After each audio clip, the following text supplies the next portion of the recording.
So we're on chapter 10, Law of Sacrifice.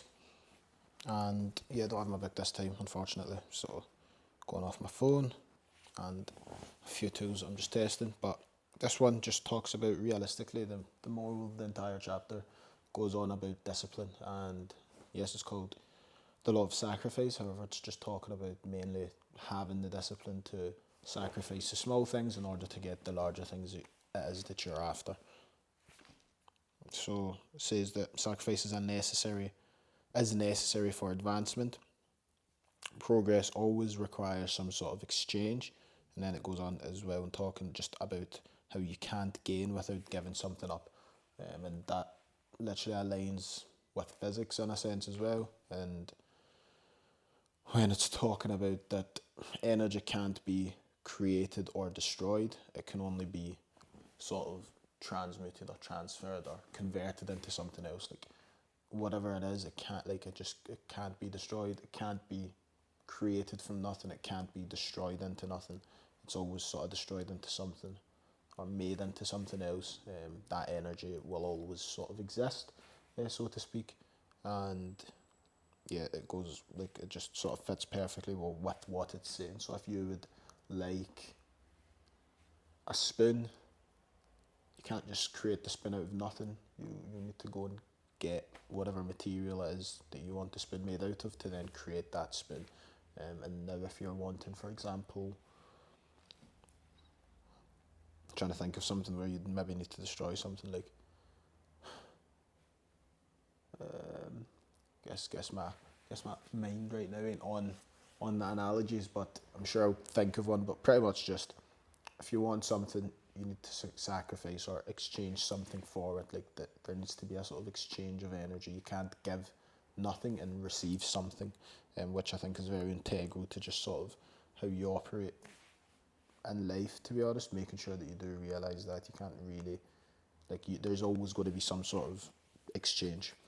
Give up to go up, cannot rise to a higher level of success or consciousness while clinging to lower level thinking and behaviour. Sacrifices may include laziness, procrastination, comfort zones. Successful people consistently trade short-term comfort for long-term growth, which I think is very important, because even when you're having sort of, and I'm going to talk to business I guess here, but if you're having even business issues, it's very easy when a problem arises to think short term rather than thinking long term, when realistically you always want to sort of think long term. You can't just always think in the moment. Obviously act in the moment and make sure that whatever action you're taking in that moment, it's not going to have zero effect on the future. It's going to have an effect on the future, and if you can identify what effect it's going to have on the future and decide whether or not that is the sort of effect you want, so that there's then something that I guess manifests or creates itself or comes to being, for lack of a better term. But if something comes to being in the future due to that action that you've taken in the present, is that a sort of future that you would want? I think that's where the question comes from. And I guess it wouldn't just strictly be to business, it would come down to even if you're trying to lose weight, would that action in the moment, that craving, benefit you in that in the future? Is that a future you would like if you know that you're eating something that you shouldn't eat, or having that meal that you shouldn't have, or not doing that exercise that you should be doing because of you would rather procrastinate on it or have comfort? Would your, I guess, reality in the future be affected by it in a positive way or a negative way based on what you want? I'd say that's really maybe a bit complicated in a sense, but also like quite simple. Like whatever you're doing now is going to have an effect on what you're going to see later, and create later. So make sure that whatever it is you're thinking of doing, what positive effect is going to have that you actually want to be living in. And this goes as far as like I was saying with losing weight. The other one would be in business. If, for example, a current example for me would be having to pay like contractors and things, and one of my banks that I would usually use is just under review at this moment in time, and the worst thing to sort of do would just be like thinking, oh, we're not, like, I'm not going to pay contractors and things. I just found another way to be able to pay them, although I'm not getting paid myself, or I'm unable to withdraw those funds to use those funds to pay them or whatever. I just found another way to pay them, because realistically I'm thinking long term, in a sense of keep those contractors happy and those people that currently work for me happy, so that they continue the hard and solid work that they're doing, so that in the future they're still around working, rather than thinking short term and thinking, all right, well, I need X amount of money just now, so I'm not going to pay XYZ, and then in the future left with no one, because you're not someone who sort of fulfills, I guess, whatever contract you had with someone, just because of a little issue. That yes, in the short term it might be good for you because you're able to have more money for yourself and do whatever it is you want to do. However, in the long term, that's going to sort of diminish, because you're already diminishing your own value by just not paying or fulfilling on contracts and deals that you expressed that you would. And then it goes on to also talk about how sacrifice is a law, not a punishment. Saying that people do think that sort of sacrifice is painful, but it's just that natural law, like gravity or growth. It's like, you could say that gravity is a punishment, because if you fell out of a window that's quite high up, you would really, like, wouldn't be a good ending, to be honest. However, that's just how gravity works. So just try not to fall out a window, I guess, is the answer to that. But yeah, you can't necessarily blame and say that, oh, this is a bad thing, or see the bad in something that is just as what it is. And it's not as if when you fall out, it's doing it out of any sort of malicious intent. It's just what it is. It goes on to talk about plants sacrifice their seed form. Yep, so plants sacrifice their seed form in order to bloom. So obviously when plants are planted, they're first seeds, and they then no longer are seeds and become plants, flowers, whatever it may be, like whatever it is, it becomes something else. It sacrifices its old nature to become something new, and that's what sort of has to happen. Like, you're not going to be able to keep your old nature, your old way of thinking, your old way of being, your old way of operating on a day-to-day and expecting to change or expecting to bloom. Like, it's not going to happen. You're going to have to sacrifice that old seed or shell or whatever you want to call it in order to get to where you want to be. Then also talks about sort of like mainly discipline being a form of sacrifice.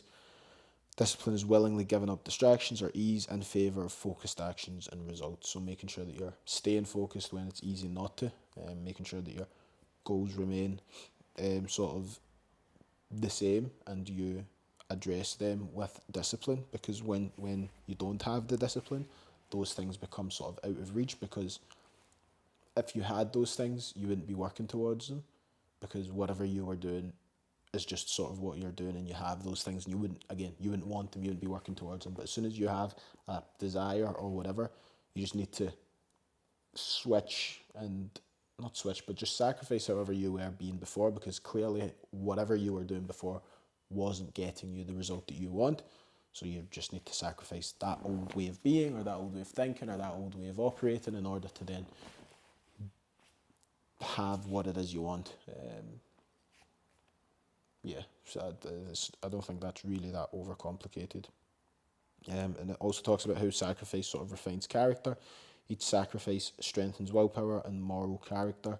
The more aligned the sacrifice is with your sort of purpose, the more powerful the result is. So if going to the gym, or if going on walks is your new discipline, or whatever it is that new discipline, and you just do that as you said you would, and you're just doing those things, and you're sacrificing the luxury of being able to just sit down and not do those things because it's more comfortable to not do those things, then you will benefit from it, and you will gain strength from it, and you will be able to just be a more well-rounded individual, because you're not letting comfort distract you from getting what you want, or getting to where you want to get to.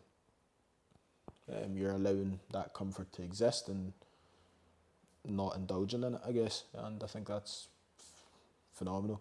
that chapter again, law of sacrifice. Although again, like I said, it says sacrifice. Yes, you are sacrificing something. However, I'd say it's just more so discipline and having that discipline, and it's not easy to be disciplined. It's very easy to just sort of look for a sort of quick way out or a short way out or whatever, when realistically you should be looking for the, or maybe not looking for it, but you should just be looking for the way out. Like, not for the hardest way out or the easiest way out, just look for the way out. Because likely the easiest way out ain't really the way out, and you're not going to even get out.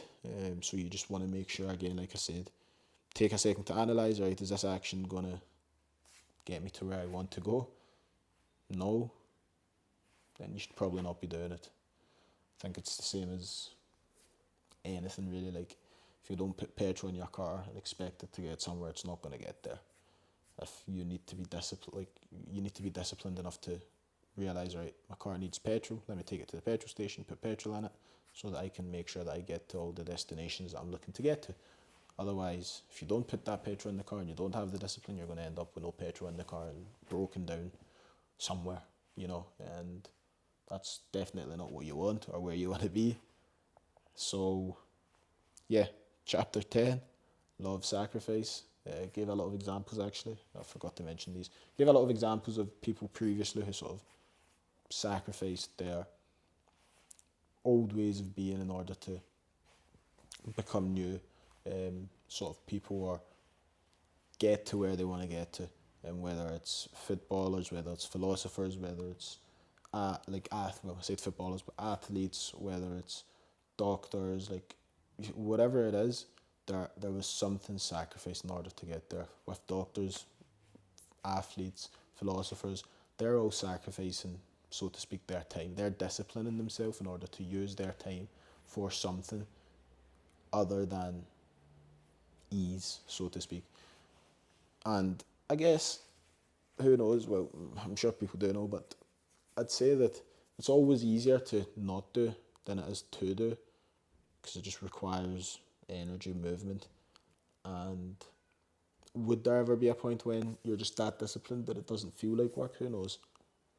Maybe the people that are that disciplined have that feeling.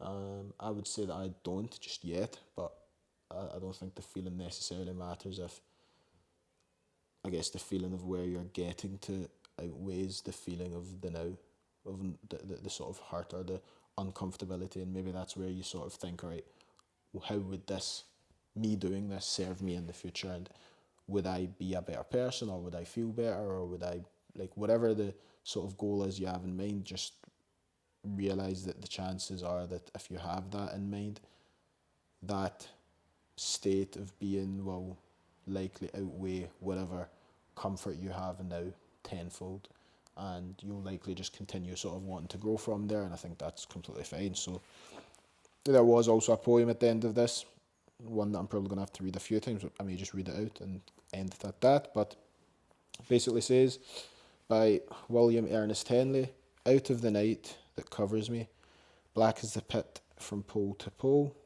I thank whatever gods may be for my unconquerable soul. In the fell clutch of circumstance, I have not winced nor cried aloud.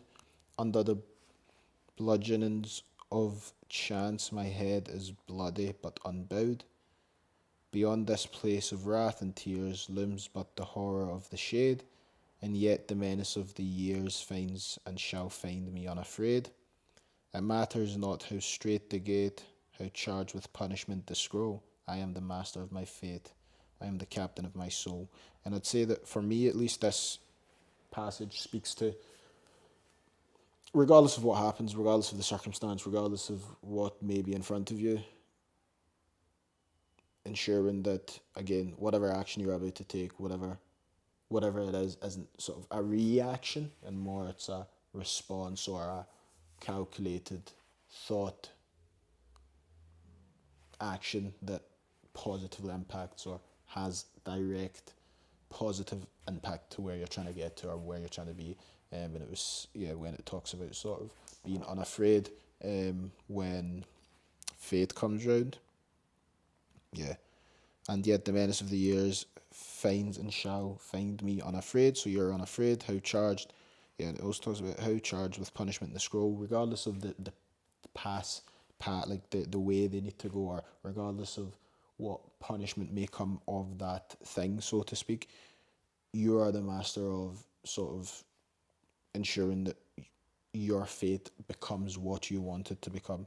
And that's if clutch, like it says, in the fell clutch of circumstance, I have not winced nor cried aloud. Basically saying that circumstances came around and caused things to happen. However, you weren't affected by those things because you understand or have the capacity to just sort of be who you are, I guess, and stand on what you stand on and move towards what you want to move towards and not be sidetracked, so to speak. So yeah, and that takes discipline, that takes having, I guess, a purpose of or a goal, and being disciplined on the way to that goal. So chapter 10, law of sacrifice, waffled on a little bit. However, yeah, I think it was also a good chapter.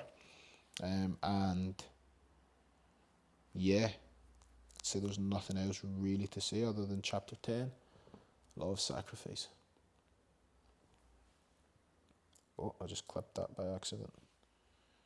And the next one is, next one's a nice chapter. So see you in the next one.